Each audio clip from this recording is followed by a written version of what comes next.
कल हमने all of most of many of इन सारी चीजों को हमने प्रयोग बताया था। उसके बाद हम लोग दी का प्रयोग करते हैं। आज जो है हम पुनः आपके क्लास में उपस्थित है और आज जो है हम एडोमेटिक दी का प्रयोग जो है एडोमेटिक जो होता है उसके लिए हम लोग प्रयोग करते हैं। किसके साथ करते हैं ये सारा चीज को थोड़ा सा प्रैक्टिस के माध्यम से या एक दो बार आप देख लेंगे ताकि हम लोग ऑब्जेक्टिव टाइप जो भी क्वेश्चन करने के लिए जाएंगे, चाहे 12th क्लास का हो तो, 9th का हो तो, 10th का हो तो, एयरफोर्स या नेवी का हो तो, या कॉमन एरर हो तो उसमें आपका काम आए। सबसे पहले इसलिए बार बार कहते हैं कि बार बार इसको देखते रहे, प्रैक्टिस करें। जैसे इन द राइट, ये हमारा क्या है? एडोमेटिक है। In the right, in the wrong, turn to the right, turn to the left, on the whole, for the time being, all the time, in the night of time, the whole, speak the truth, by the way, all the way।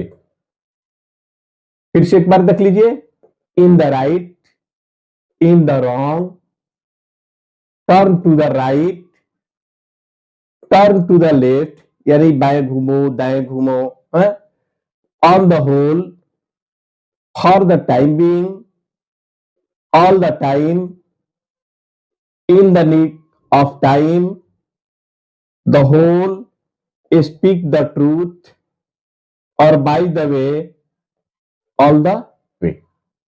अब कुछ जब हम लोग अब दूसरा और भी देख लेते हैं, जब हम लोग कुछ इंपेरेटिव सेंटेंस जब हम लोग बनाते हैं उसमें भी कहते हैं गो टू द स्टेशन। यहां स्टेशन जो है, यहां पर हम लोग इस station, bus stop, airport, theatre, cinema, movies, picture, इन सारा चीज का जो हम लोग प्रयोग करते हैं ये एक फिक्स प्लेस के लिए करते हैं और जिसके चलते इन सारे चीजों के पहले हम लोग दी का प्रयोग करते हैं। इसके पहले हमने एक बार बताया था कि दी का प्रयोग थिएटर के पहले, स्टेशन के पहले, स्कूल के पहले, हॉस्पिटल के पहले दी का प्रयोग नहीं भी होता है। तो कहां पर वह नहीं होता है? उस व्यक्ति के लिए नहीं होता है जो व्यक्ति प्रतिदिन उस पर कार्यरत है। एक स्टूडेंट उस पर कार्यरत पढ़ता है, इसलिए प्रतिदिन वह स्कूल के लिए जाता है। इसलिए कहता है कि राम गोज या students go to the college नहीं करेंगे कॉलेज। लेकिन जैसे ही स्टूडेंट के पिता हो, उसकी मदर हो, तो वैसी परिस्थिति में हम दी का प्रयोग करते हैं क्योंकि वह व्यक्ति जाने वाला है कभी कभार है। लेकिन यहां पर हम एक इंपेरेटिव सेंटेंस जो है यहां पर हम लोग कहते हैं, यहां पर हम लोग फिक्स्ड एक प्लेस पर ही भेजते हैं, दूसरे जगह नहीं भेजते हैं। ऐसी परिस्थिति में हम लोग दी का प्रयोग करते हैं क्योंकि ये डिफिनिट है।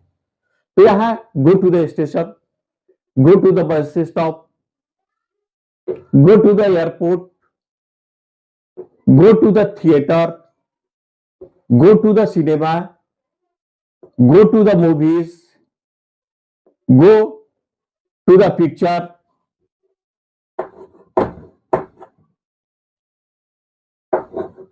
go to the circus, go to the zoo, go to the museum, go to the library, go to the opera।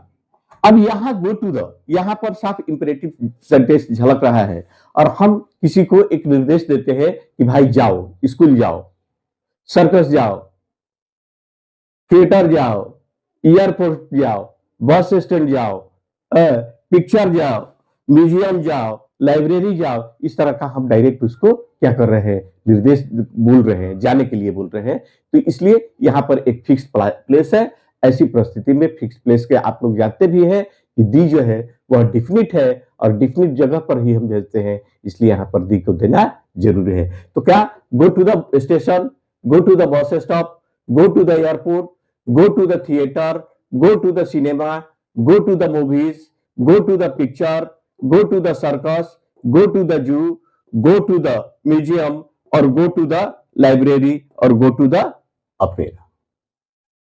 तो फिक्स प्लस के चलते यह हम दी का यहां पर किए। और एक और भी आपको बता देते हैं, जैसे व्हाट इज द नेम, यहां डिफिनिट किसी व्यक्ति का नाम हम लोग पूछते हैं, इसलिए इसके पहले भी हम लोग दी का प्रयोग करते हैं। व्हाट इज द प्रॉब्लम, आपकी समस्या एक निश्चित समस्या है, उस समस्या के लिए पूछते हैं, इसलिए what is the problem. What is the difficulty, कौन सी कठिनाई है, एक निश्चित कोई ना कोई आपका कठिनाई है, इसके लिए हम पूछते हैं व्हाट इज डिफिकल्टी। और व्हाट इज द ट्रबल, कौन सी समस्या है भाई, या क्या समस्या है, उसके लिए भी पूछते हैं।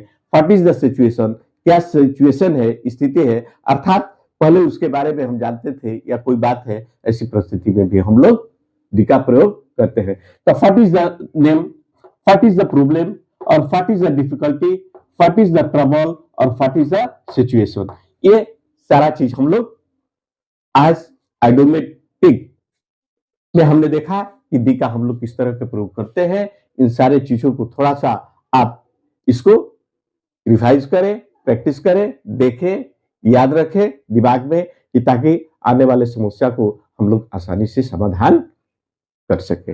हम विशेष आज इसलिए नहीं बढ़ रहे हैं क्योंकि छोटा दें, ताकि आप कम समय में ही उस काम को पूरा कर ले।